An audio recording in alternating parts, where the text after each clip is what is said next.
Today, 1 minute remaining. Here we go. Now my face is sunburnt, okay? It's not from the whiskey, okay? It's good. And tonight I'm drinking Lefroy Select. I had a Highland Park and a Scapa earlier to toast VE Day, 75 years. Now, so, are we ready to get started? Yes, we are. Okay, good. Now, first and foremost, thank you everybody for taking part in this and being live with myself, Kinley Francis from Orkney Uncovered Private Tours. I really appreciate you all throughout the world coming online and paying your respects to the fallen with myself. So 75 years ago to the day, Victory in Europe Day. A huge celebration for Winston Churchill in our country. We won the war. Today, we're fighting another battle, a virus, COVID-19. I'll come back to that. Now, I've been trading now for 9 years, and the business has gone from strength to strength until this year. But everybody is in the same boat as myself. We've just got to keep working through this, and we'll get there together. When I first started Orkney Uncovered, along with my wife Kirsty, many years ago, I set the business up with sort of a military history interest in mind, wartime history, to remember the men and women who served during the Second World War, particularly here in the Orkney Islands. And without the help from many of these veterans and their great families, their grandchildren and their children, I wouldn't be here today doing this conversation. I wouldn't have Orkney Uncovered. So what I'm going to do is I'm going to read through a list of names for the people that I spoke to throughout the years and pay them my respects for their service. Lieutenant Commander Alan Hydes Francis, Royal Navy. James Kinley Mitchell, 1st Parachute Battalion. Tom Mitchell, Royal Air Force. Winifred Mitchell, Women's Auxiliary Air Force. Major Gilbert Francis, Army. Lieutenant Commander John Cooper, Distinguished Service Cross, Fleet Air Arms, Royal Navy. Charlie Hemmings, Royal Navy. Bill Jacobs, Radio Operator, HMS Duke of York. Royal Marine Boy Bugler, Len Lanchester. Elizabeth Gray, Women's Royal Naval Service. Edwin Muir. Cyril Parks, D. Gowser. Tom Johnson, HMS Tern. Johnny Cloud, Hackness Battery. And to all other veterans, past and present, please, everybody, can you raise your glasses and toast them for their service? Thank you, fine people.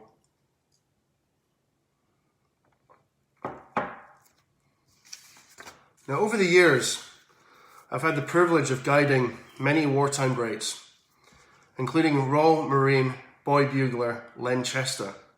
And this is the man behind me here in this lovely picture. And this picture was done by Tommy Hatwell, his grandson, taking a picture of his grandfather in 2014. Now, what do we know about Lanchester? Well, he's such an amazing man. I had the privilege of meeting him when I first started the business many years ago. He joined the Navy, Royal Navy, at the age of 14. He served on HMS Iron Duke, the battleship. 2 of his closest friends were killed on HMS Royal Oak when she was torpedoed in Scapa Flow on the 14th of October 1939. He survived being strafed by German bombers on the 17th of October 1939 when HMS Iron Duke was attacked. He served in the Arctic convoys, PQ-17, and many more battles. He survived the Orkney weather. He was a bugle boy on battleship King George V in Scapa Flow as well. And later on in life, he was awarded the Arctic Star and the Ushakov Russian Medal for Arctic convoy service. In 2007, Lanchester published The Bugle Boy, an amazing bit of history, forwarded by Prince Philip. And for many years before he died in 2015, Len wrote to me, shared his memories. And he used to entitle the letters Useless Information Part 1. He went all the way up to Part 16. And it wasn't useless information at the time. He thought it was. And that's the great thing about Len. He survived atrocious things. But he always had a bit of spirit. And by doing that, what I'm going to do for you all is I'm going to read a passage from his book, if that's okay. It's called Scapa Flow, A Casual Stroll. Okay? Now, because I've been drinking whiskey, I'm going to have a quick drink of water as well. Okay? There were no distractions for me in Scapa Flow. Therefore, at one period, other than home leave once a year, I never set foot on dry land or left the ship. Somehow this was brought to the attention of the ship's captain, a Commander Boutwood, who incidentally did all the diving on the Royal Oak, and later became captain of HMS Curaçao, which was cut in half in a collision with the Queen Mary in 1942, with the loss of most of the ship's company.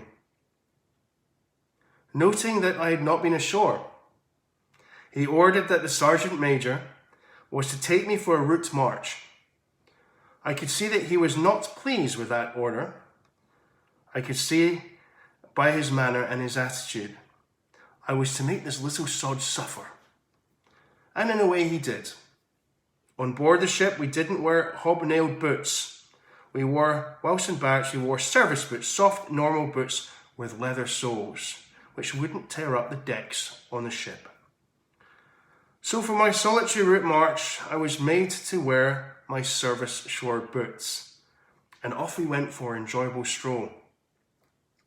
I'm sure we walked or marched 10 miles, but of course there had been a problem. I was a growing lad, and as I had been away for about 18 months, my feet had developed in proportion to other parts of my body. My boots were size 6, but my feet were now a gigantic size 7. So what started off as a pleasant walk ended in agony. And when we last got to the pinnace that was sent for us in Longhope, I just dunked boots and feet into the water amidst a cloud of steam. When I took my boots off, my greyback socks were red with blood, and in the ensuing days, I lost both toenails off my big toes. It was an interesting walk. I even got to see the old man of Hoy, and don't take that the wrong way. That's what I love about Lanchester. You know, he sacrificed a massive amount in his life. He went through the Arctic convoys. He was 14 when he joined as a boy, and he soon learned that he was to become a man. He went through all this crisis along with the millions of other people around the world. And yet he managed to write this book about his memories. And excuse me, as a result of that, let's take a drink of water here. What I would like to do is, for my friends and late Lanchester, please can you raise your glasses and do a toast with me for Royal Marine, Boy Bugler, Len Lanchester. Thank you, sir, for your service. It was an honour to meet you.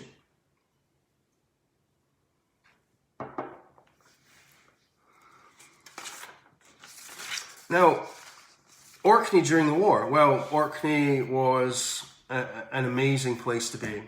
It was possibly one of the most boring places in the world during the latter end of the war. But during the first part of the war, it was bombed by German bombers looking for the airfields and the fleet base at Scapa Flow. What's interesting about this is that there were so many people up here, so many personnel and civilians building the barriers and building other things, that Orkney became quite a hive of activity. Now, earlier I mentioned my great-uncle Tom and my auntie Winifred. And when I was 5 years old, my mum may correct me if I'm wrong in this, but when I was 5 years old, I remember my auntie Winnie telling me a story. And that story involved her to-be husband, not at the time, but in the future, her to-be husband, Tom Mitchell. Tom Mitchell was a Spitfire pilot, RAF Skibray, here in the Orkney Islands. And what he used to do is as he's flying 380 miles an hour over the airfield towards Turn Airfield, where Women's Auxiliary Air Force Winifred was and her fellow WAF females, he'd try and tip the wings of the aircraft to make it give it a salute on the way past. Now that's not the great bit. The great bit is where Auntie Winnie said that when Uncle Tom flew over the airfield, Kinley and Mark, what she used to do is she said, when they flew over to your Uncle Tom, we'd take off our bras and we'd put them over our heads and go, hey! Now can you imagine being 5 years old and hearing this from your Auntie Winnie? Oh no! It's these amazing anecdotes I grew up with, and it's one of the reasons why I started Orkney Uncovered. Not to make money as such, that's a good thing, but it's to remember the sacrifice that from the fallen, from throughout the Second World War, and it's one of the reasons I set the company up, is to remember them and to keep it going. Now, earlier in this conversation, I mentioned the weather in Orkney, how Len survived the weather.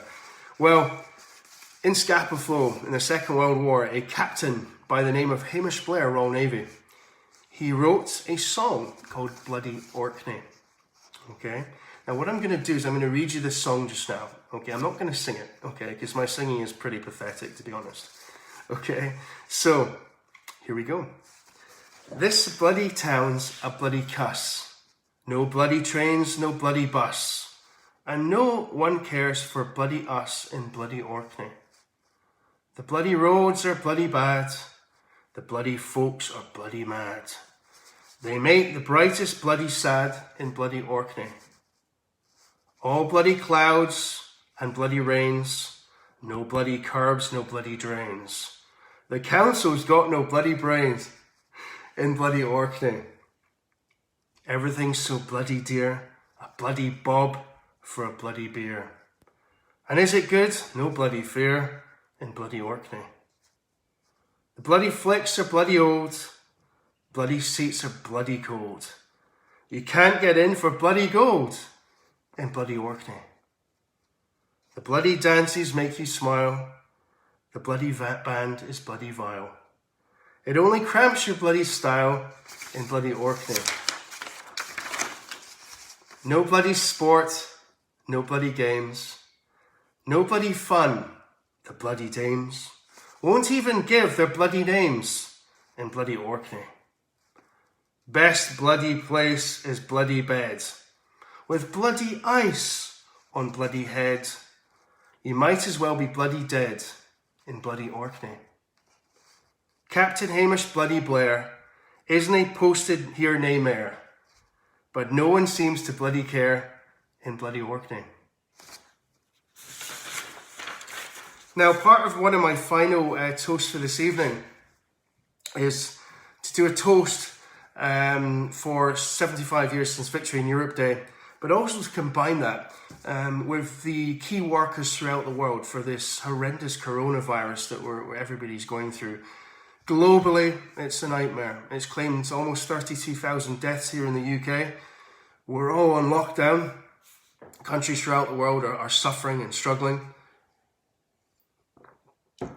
So what I would like to do, like we do here on Thursday night and everywhere in the UK, is we cheer for the NHS staff and for the service personnel. So everybody, as part of Victory in Europe Day celebration 75 years on, I would also like to raise a glass to toast all key workers, National Health Service, military, bus drivers, post people, factory workers, everybody, ferry workers, you name it. Everybody has played their part in keeping this country together. And as they did in 75 years ago, we are sticking together. We have stuck together for centuries, Britain, you know, and this is a way of us sticking together again. We've got through the crises of the First and Second World War. We're going to get through this. Together we'll get through this. And cheers to everybody. Please raise your glasses and let's do a thank you to everybody that's helped serve us through this COVID-19 nightmare and 75 years since Victory in Europe Day. Cheers.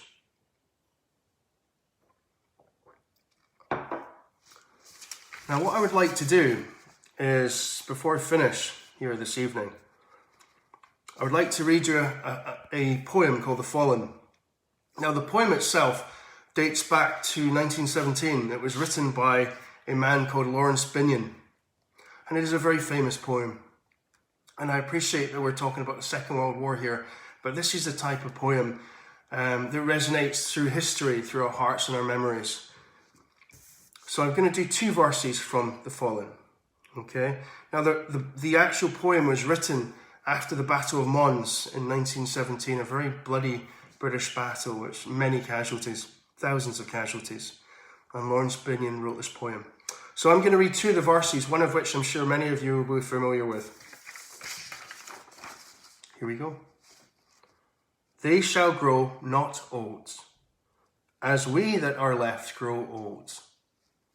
Age shall not weary them, nor the years condemn. At the going down of the sun, and in the morning, we will remember them.